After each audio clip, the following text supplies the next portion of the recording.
Halo pemirsa, Anda menyaksikan Sinpo Dunia Sepekan dengan sejumlah informasi dari mancanegara.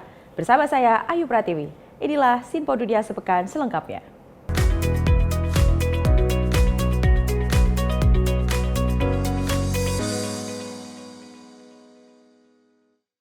Kita ke informasi pertama pemirsa, tren musik belakangan tak lagi diunduh ataupun didengar lewat streaming.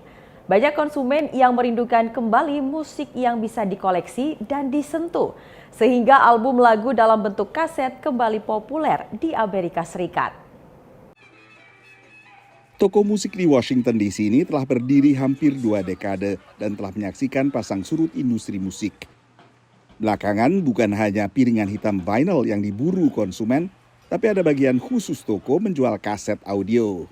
Cassettes started picking up in the last 2 years maybe. I used to sell like one a month, and now I'm selling them almost every day.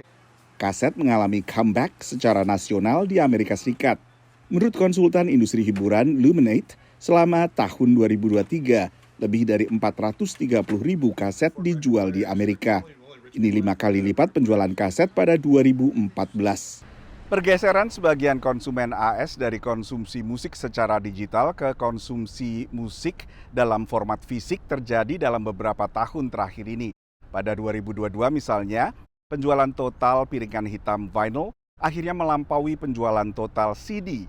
Dan ini terjadi untuk pertama kalinya sejak 1980-an. Banyak konsumen ingin mengkonsumsi musik dalam bentuk fisik sehingga bisa dikoleksi dan juga dipajang, seperti layaknya koleksi-koleksi lainnya. Sementara musik dalam bentuk analog juga memiliki kualitas sendiri. Berbeda dari musik yang diunduh atau didengarkan lewat layanan streaming. In terms of like picking and selecting what I like in a specific album, etc. And so what I like mostly about vinyls is like being able to like enjoy the full thing. Kaset justru populer di antara Gen Z, kelompok orang muda yang lahir pada akhir tahun 1990-an dan sesudahnya. It's mainly younger right now for cassettes. I mean, some older folks that still have cassette, maybe a cassette player or one in their car. I see that a little bit, but it's mainly kids. Pembeli bisa mendapatkan pemain kaset masa lalu di toko online seperti eBay. Dengan menyaksikan video di YouTube, mereka bisa belajar cara manual merewind kaset atau merekam mixtape sendiri. Bartholomew Joyce adalah musisi yang merekam musiknya sendiri di atas pita kaset.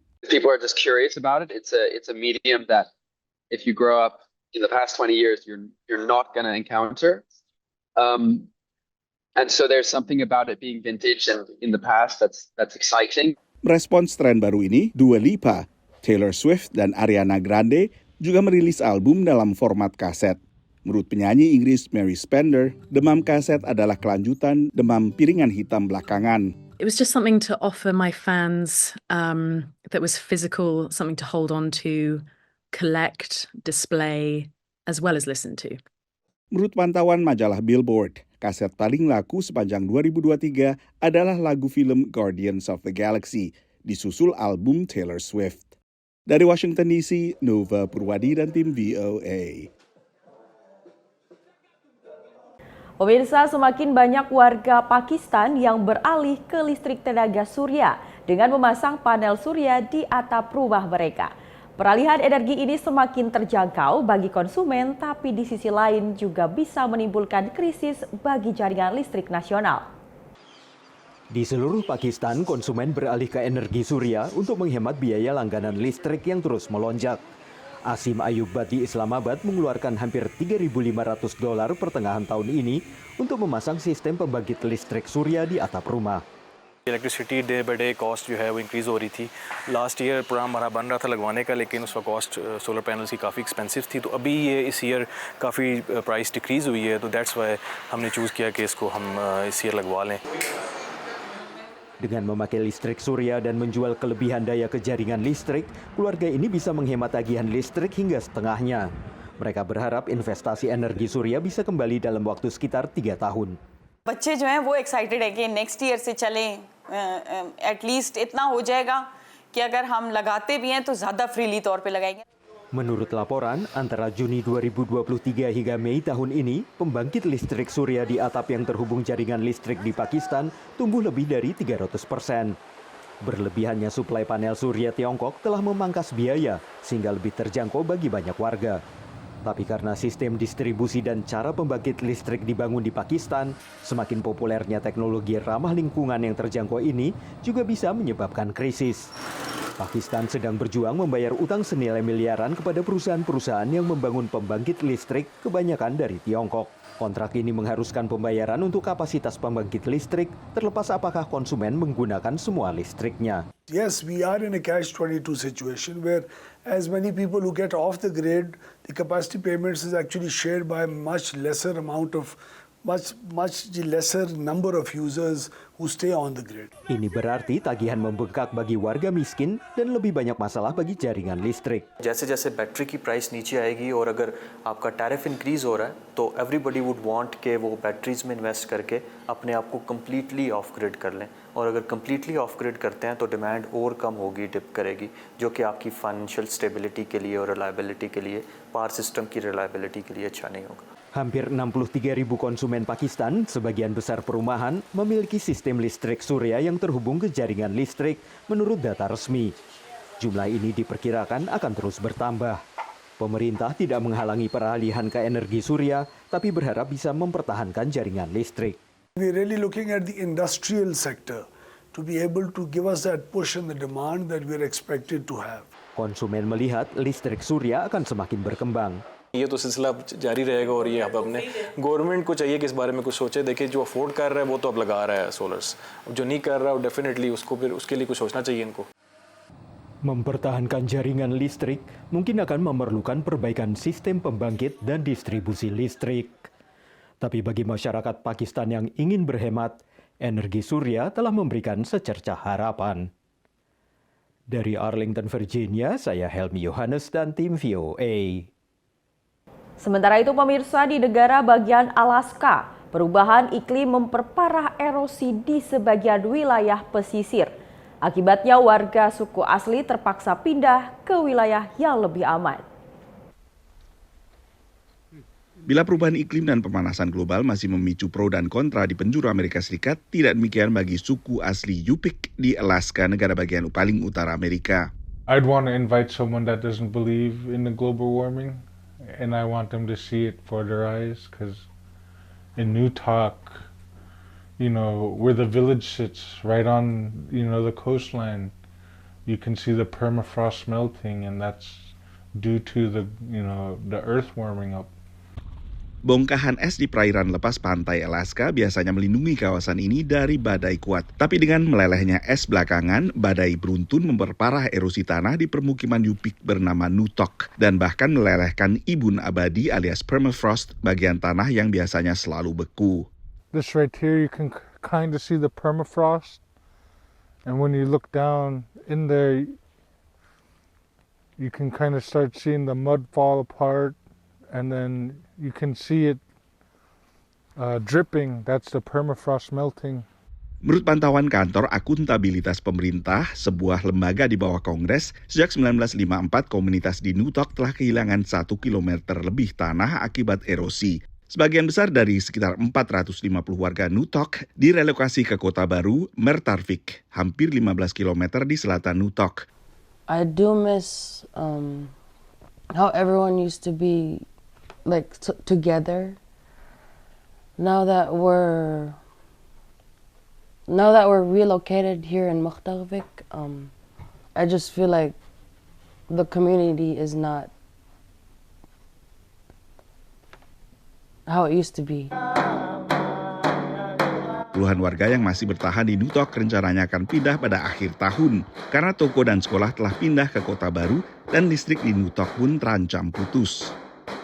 I'm pretty excited about the other people coming to move here too, because it's way different than Newtok. I really love this new area, and I just feel whole here. Newtok tidak sendirian dalam menghadapi ancaman erosi akibat perubahan iklim. Laporan dari Konsorsium Kesehatan Suku Asli Alaska menyebutkan sekitar 75% komunitas suku asli di negara bagian tersebut terancam oleh erosi, banjir, dan melemahnya permafrost. Menurut konsorsium ini perlu dana sekitar 4,3 miliar dolar untuk memitigasi dampak perubahan iklim terhadap permukiman warga asli Alaska. Untuk relokasi warga Nutok saja diperlukan dana 160 juta dolar. Dari Washington DC, saya Nova Purwadi dan tim VOA. Kita beralih ke informasi selanjutnya, pemirsa. Dua partai politik besar di Amerika Serikat punya simbol hewan. Simbol keledai yang melambangkan Partai Demokrat dan seekor gajah yang melambangkan Partai Republik. Lantas bagaimana awal mulanya? Berikut informasinya. Dua partai politik di Amerika Serikat punya simbol binatang, keledai untuk Partai Demokrat dan gajah untuk Partai Republik. Para pendukung partai menempelkan simbol-simbol itu di mana-mana, ada di topi, pin, kaos, hingga mug. Gimana sih awal cerita kedua partai politik itu punya simbol binatang? Simbol keledai Partai Demokrat bermula dari kampanye Presiden ke-7 Amerika Serikat, Andrew Jackson, pada tahun 1828. Para lawan politiknya menjulukinya sebagai Jackass yang artinya orang bodoh, tapi juga adalah nama lain untuk binatang keledai. Jackson pun malah sengaja pakai gambar keledai dalam poster kampanyenya dan memenangi Pilpres. Sejak itu, para kartunis politik pun mengabadikan hubungan antara Demokrat dan simbol keledai. Thomas Nast, yang dikenal sebagai bapak kartun Amerika, juga mempopulerkan simbol gajah untuk Partai Republik. Sementara itu, simbol gajah Partai Republik muncul lebih awal daripada simbol keledai Partai Demokrat. Pertama kali muncul di surat kabar Father Abraham untuk kampanye pro-Abraham Lincoln, Presiden ke-16 Amerika Serikat, di mana ada seekor gajah yang bawa spanduk merayakan kemenangan kubu persatuan dalam Perang Saudara Amerika Serikat. Kartun itu plesetan dari ungkapan seeing the elephant atau melihat gajah. Ungkapan ini digunakan tentara selama Perang Saudara yang berarti terlibat dalam pertempuran. Hubungan antara simbol gajah dan Partai Republik semakin kuat seiring berjalannya waktu. Presiden ke-38 Amerika Serikat Gerald Ford dan istrinya Betty punya kamar gajah di rumah mereka di California. Pada tahun 1984, Presiden ke-40 Amerika Serikat Ronald Reagan diberikan seekor bayi gajah oleh Presiden Sri Lanka. Kini, Partai Republik pun mengklaim gajah sebagai simbol resmi partainya. Selain berita tadi, kami juga masih memiliki berita menarik lainnya. Usai jeda berikut ini.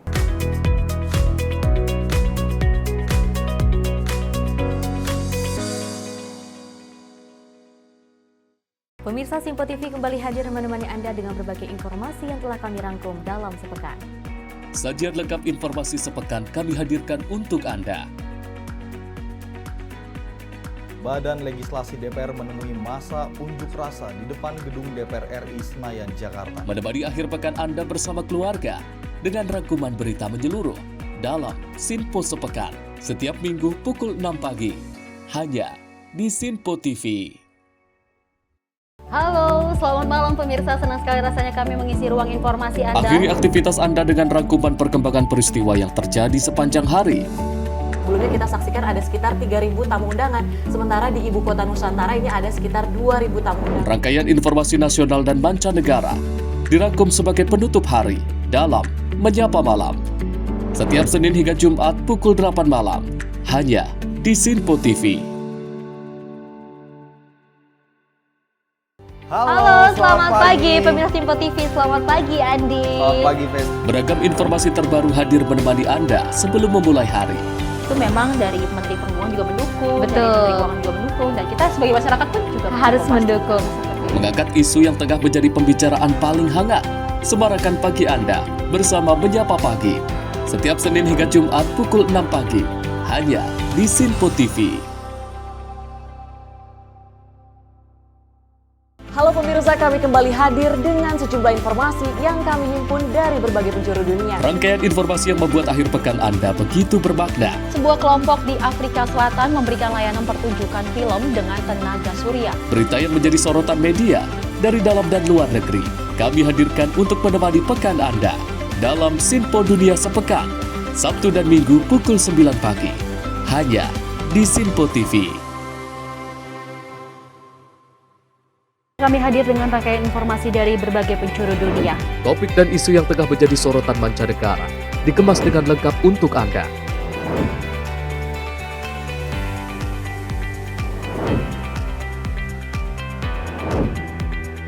Peristiwa penting yang terjadi dari berbagai belahan dunia kini hadir dalam Simpo Dunia setiap Senin hingga Jumat pukul 7:30 malam hanya di Simpo TV.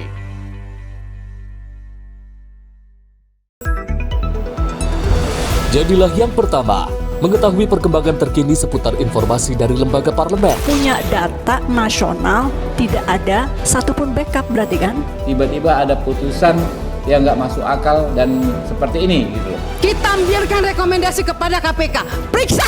Kami hadirkan informasi paling akurat untuk mengawal setiap informasi dalam rapat komisi dan paripurna. Tentunya bersama saya Andi Rezaldi yang telah kami rangkum dalam program Sinpo Parlemen. Saya Arif Rifani. Saksikan Sinpo Parlemen setiap Sabtu pukul 6 pagi hanya di Sinpo TV.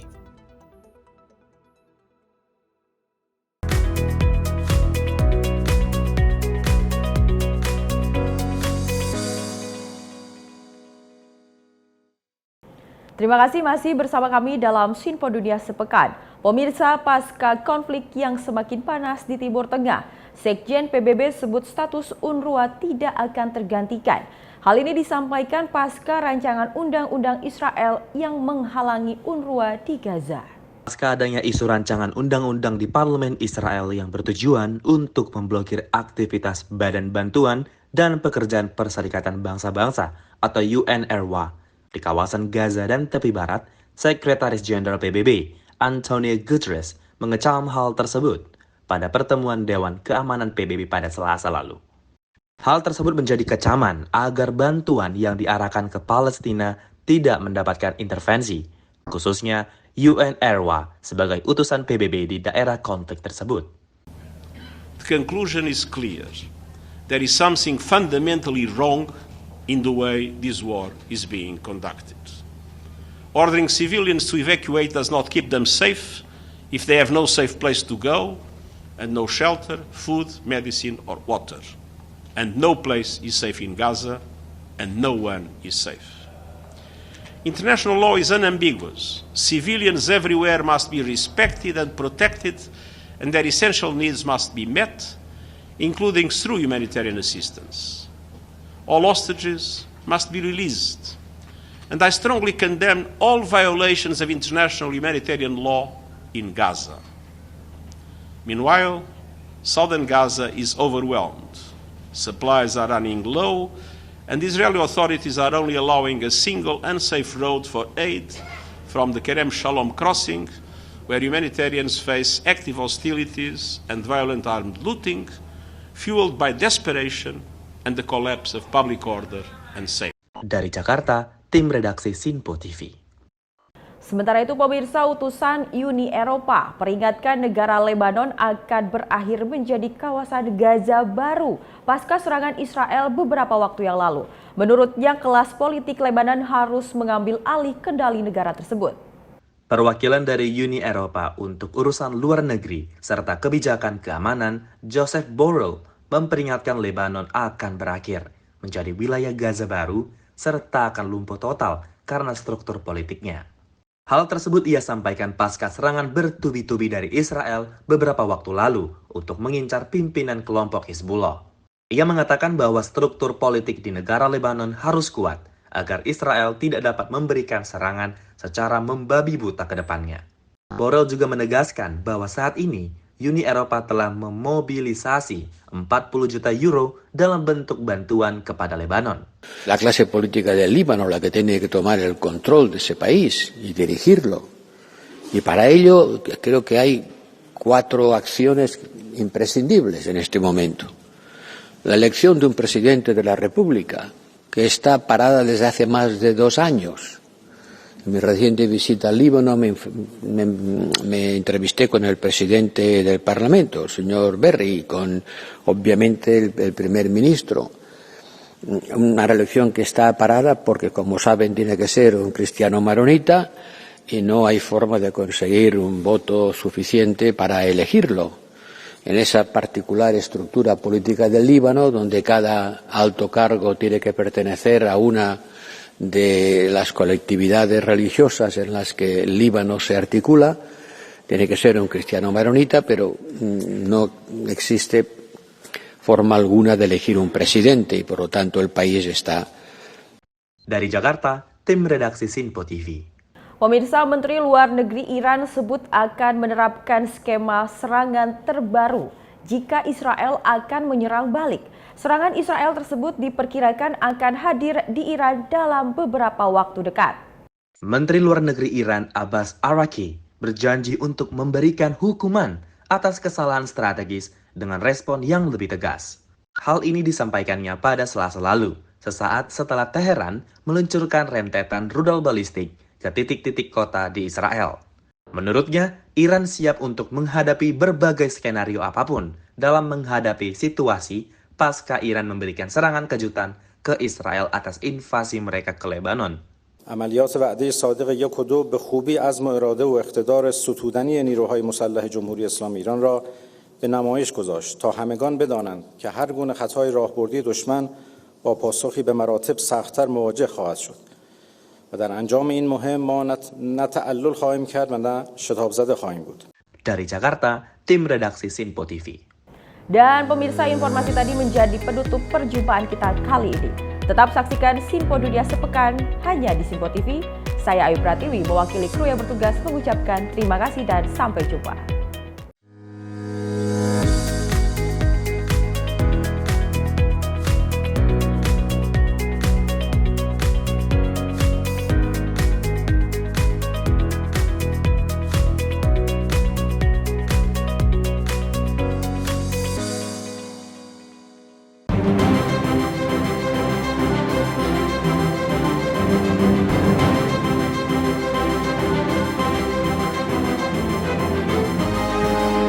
Sinpo TV, News, Sport, Entertainment.